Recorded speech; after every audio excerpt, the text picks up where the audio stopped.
Waafrika wenzangu, nimekuja tena kutoa shukrani zangu za dhati kwa wewe uliyeguswa na kutamka neno juu ya hatima yangu ndani ya mwaka uliokwisha kupita. Kwa hiyo wote mlioguswa ninawashukuru sana sana sana, kwa sababu mimi binafsi sikujua kwamba ningeweza kumaliza mwaka, lakini kwa maombi yenu mazuri mliweza kumwambia Mungu na Mungu akanitetea. Mungu amenitetea kwa viwango vikubwa, akaokoa uhai wangu. Kwa hiyo pia shukrani zangu zimfikie Mwenyezi Mungu aweze kuona kwamba nimeshukuru kwa moyo wa dhati, nikiambatanisha na Waafrika wenzangu popote pale mlipo katika pande za bara letu la Afrika. Mlifanya kazi kubwa kuniombea au kutuombea.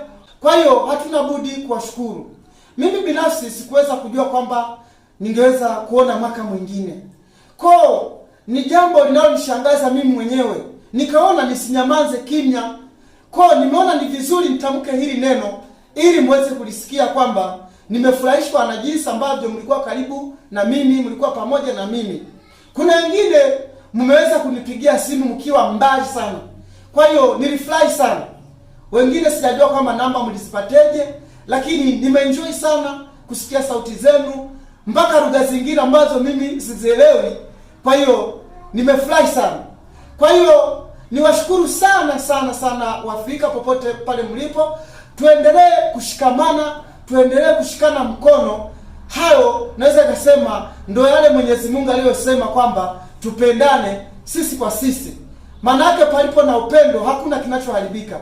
Kwa hiyo Waafrika wenzangu, niwapongeze sana kwa moyo mzuri ambao mnao. Ongeleni sana sana sana kwa moyo huo, na tuendelee na moyo huo. Ninawashukuru sana. Asanteni.